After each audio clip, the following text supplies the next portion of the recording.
All right, let's jump right in. Today, we're going deep into the wild side of Argentina. Beautiful country, Argentina. It really is. And to guide us, we've got this awesome YouTube video, Top 10 Wild Animals of Argentina. Yeah, should be good. And let me tell you, the visuals in this thing are incredible, but we're going to bring it to life even more. So get ready to picture yourself right there in the action.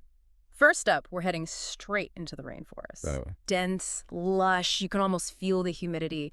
And lurking in the shadows is the jaguar, the king of this jungle. Truly magnificent creature. Now, you might think, oh, jaguars, they're just like big cats, like lions, right? You know, a lot of people think that, but jaguars, they're a whole different breed. I was going to say, something about them just screams power. Oh, yeah, they're solitary hunters. Yeah. Unlike lions in Africa, they don't rely on the whole pride to bring down prey. So it's all on them, alone in that thick rainforest. And those rosette patterns on their fur? Yeah. Absolutely stunning, but also incredible camouflage. So it's not just about strength, it's about stealth, too. Oh, they are masters of ambush. In the dappled sunlight filtering through the leaves, they practically disappear. Chills, literal chills, just imagining that. And as an apex predator, the jaguar plays a vital role. Yeah, what does that mean for the whole rainforest? Like, what's their impact? Well, they help keep the populations of other animals in check, maintaining the balance of that entire ecosystem. All right, hold on tight, everyone. We're shifting gears big time. From the steamy rainforest floor, we're soaring high up into the Andes Mountains. Talk about a change of scenery. Right. Jagged peaks, windswept valleys, and gliding above it all is the Andean condor. Now, this bird is iconic. Oh, absolutely. I mean, just picturing that massive wingspan against those mountains is breathtaking. Up to 10 feet, some of them. You imagine the power in those wings? I mean, flying at those altitudes, thin air, freezing temperatures, you gotta be tough. It's not easy, but the condor, it's built for it. But how do they stay up there for so long they barely even flap their wings? They're masters of thermals, those rising columns of warm air. Ah, so they ride those like surfers on invisible waves. That's a great way to put it. They can soar for hours, scanning vast distances looking for food. No wonder they're seen as a symbol of freedom. Oh yeah, in the Andes, they represent power, freedom, and spirituality. Okay, from the high peaks, we're coming back down to earth. But we're not done with extremes. Get ready for the Patagonian steppe. Harsh winds, scarce vegetation. It's a tough place to call home. It is. But the guanaco, they make it work. Yeah, these guys are related to llamas, right? Yep.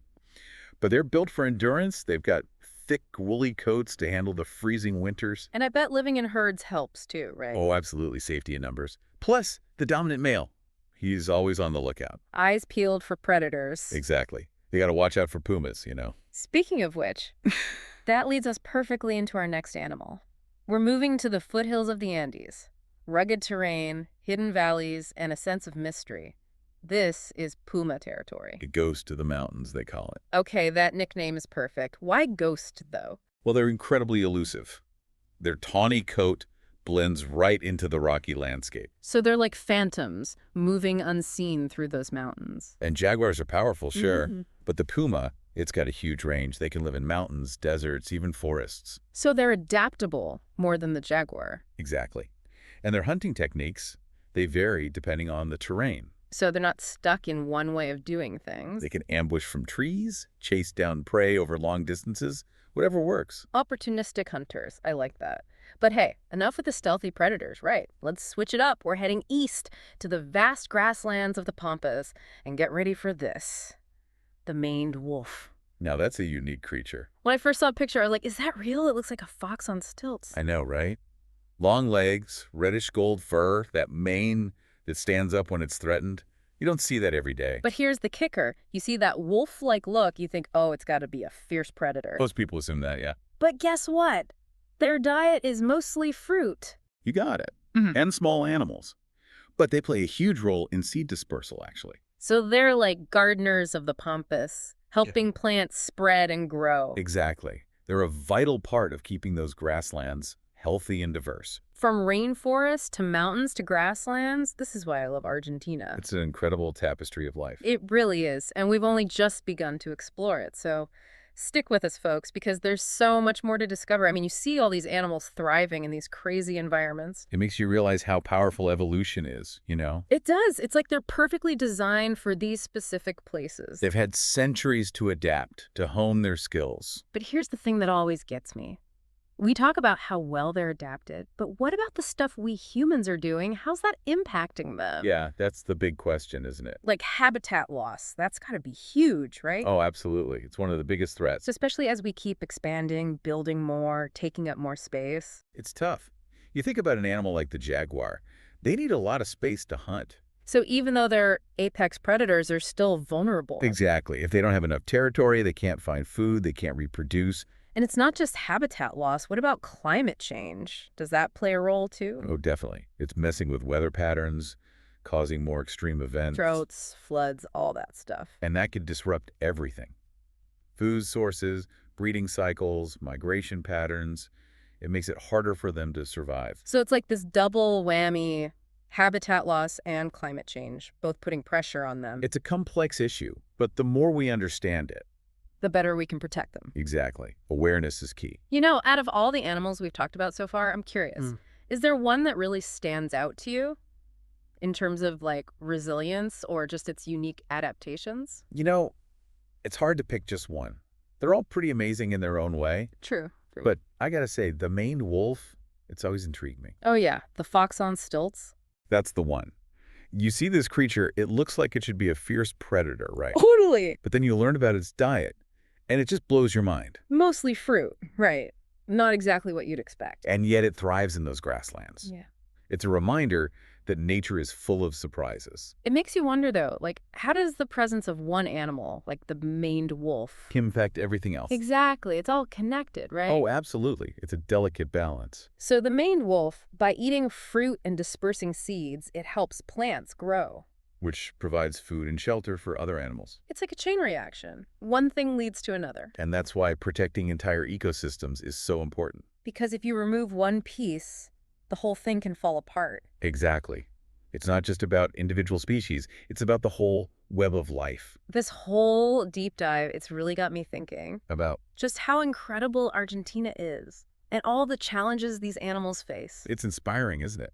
It is. It makes me want to go there, see them for myself. You should. Nothing beats experiencing it firsthand. But even if we can't all hop on a plane to Argentina, we can still learn more. Oh, definitely. There are tons of resources out there. Documentaries, books, websites. And don't underestimate the power of just observing nature wherever you are. Even in your own backyard. Exactly. You can find amazing things if you just take the time to look. So to our listeners out there, keep Okay. exploring, keep learning. Keep that curiosity alive. Because the more we understand about the natural world, the better we can protect it. It's our responsibility to ensure these animals have a future. Couldn't have said it better myself. You know, it's crazy to think there's just so much more out there in Argentina. We've only scratched the surface. Oh yeah, we could talk for hours about this stuff. From those rainforests with the jaguars to the wide open Patagonian steppe, it's such a variety of life. And the thing is, all of them, they have a role to play. Exactly. Like we've been saying, it's all connected. Even a creature like the giant anteater, you might think, oh, it's just eating ants, what's the big deal? But it all matters. Every animal contributes to the balance of its ecosystem. It's like we zoomed in on this huge web of life. And saw all the individual threads that hold it together. And sometimes those threads are pretty small, you know? Like the maned wolf dispersing seeds. Or the melanic penguins huddling together on those rocky beaches. It just shows you that even seemingly small actions can have a ripple effect. You know, we've learned a lot today, but there's still so much we don't know. Oh, absolutely. Research is ongoing. There's always more to discover. This deep dive has definitely made me even more curious. Oh, I want to learn more about other ecosystems, other animals. It's like opening a door to a whole new world. that's the great thing about knowledge. It just keeps leading you further down the rabbit hole.